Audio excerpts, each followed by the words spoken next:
Mickey Mouse.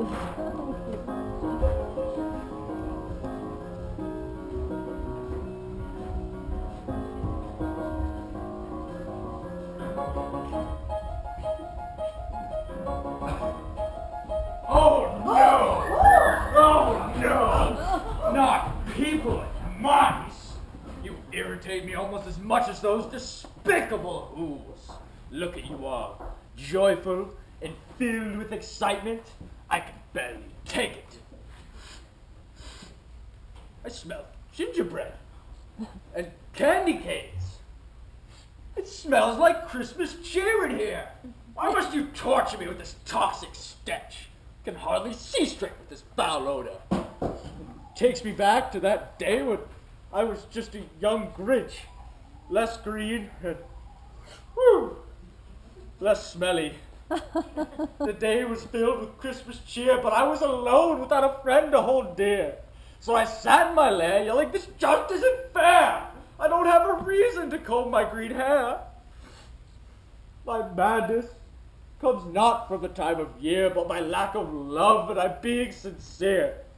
If I had but one friend whose hand I could hold, then maybe the season might not feel so cold. But since each Christmas morning leaves me lonely times two, I find joy in the heartbreak of mouse, human, and who. No, son. Father? This behavior must stop. I've let you down, son. I failed as a Grinch father. I know it's been hard ever since your mother ran off with that cad, the Easter one. On Christmas Eve, no less.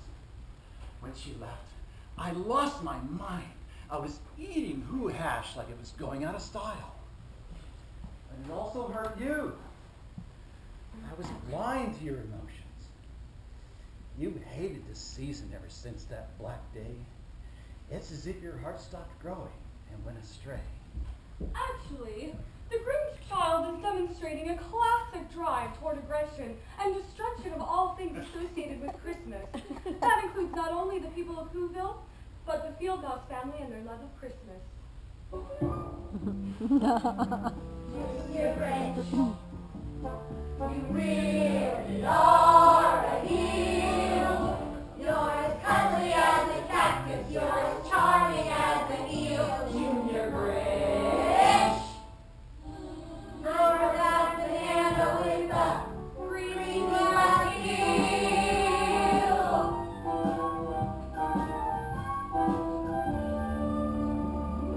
You're a monster, Junior Grinch. Your heart's an empty hole.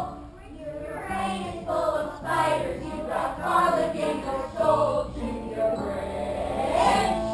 I wouldn't touch you with a 39.5-foot pole. Don't you see, son? I used to cope by exhibiting a superiority complex. I avoided my own feelings and exaggerated my own abilities by dominating the Who's, by taking away their Christmas. Your mother could see this. It's no wonder she left us for a happier environment. The elder Grinch most likely did not receive adequate levels of approval, acceptance, or love in his early years. This deficiency led to withdrawal and avoidance. His neurotic need for power was obvious. He even tried to control Max, the family dog, by turning him into a reindeer. Ugh, animal cruelty as well. He put up a wall between himself and the world so he wouldn't have to face his failure as a husband and as a father. This meant that the younger Grinch was not only abandoned by his mother, but by his father as well. The elder Grinch's his anger, even though it was projected towards the Who's, resulted in collateral damage to his son. But, Father, I feel so helpless and lonely. I'm afraid that my own anger is going to ruin my one true love.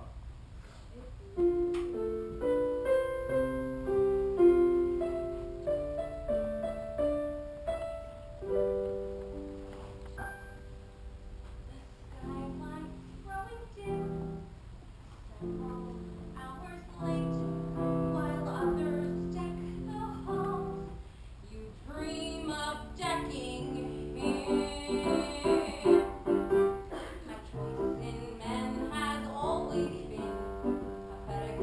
I suppose.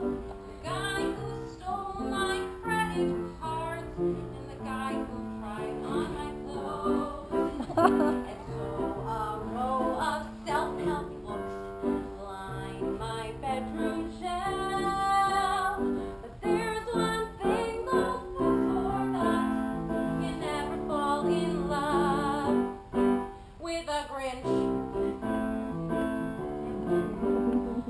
All his talk of all those who's will test your every nerve. Still, he's kind of cute, I guess. Well, if you grade on a curve. So this talk will never fail. Just look at yourself. You're halfway through a Christmas song. So never fall in love with a Grinch. The holidays may seem bittersweet while you're alone in bed. But how can one girl ever compete with a magic fat guy in a flying sled? So ask 100 single girls from here to Philadelphia. They say it's clear as day you're in for sleepless nights. If you date a guy who has a thing for tights, oh, never fall in love. Never fall in love. Never fall in love with a Grinch. It's clear as a jingle bell. If you are single, then don't fall in love with a Grinch.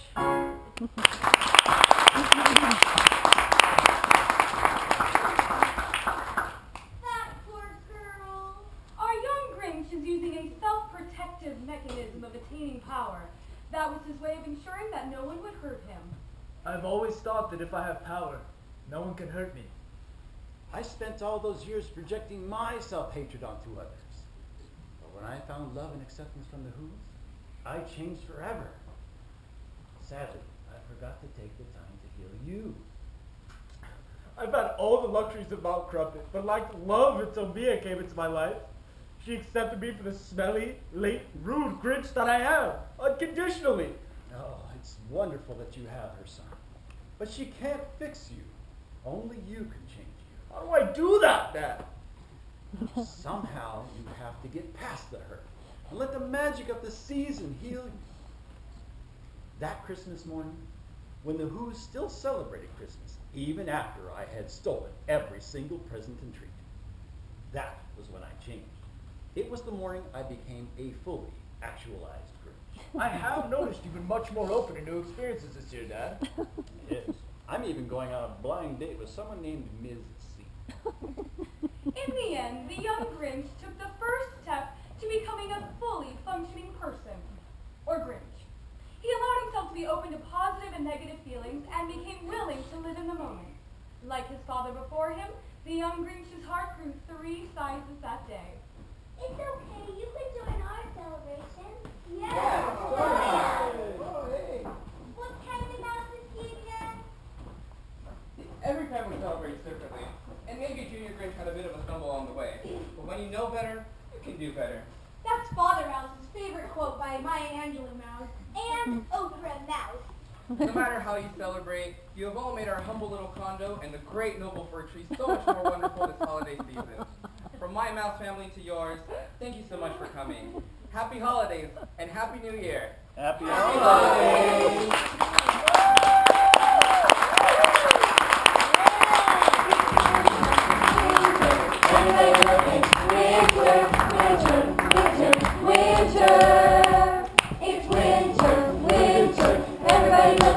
Winter,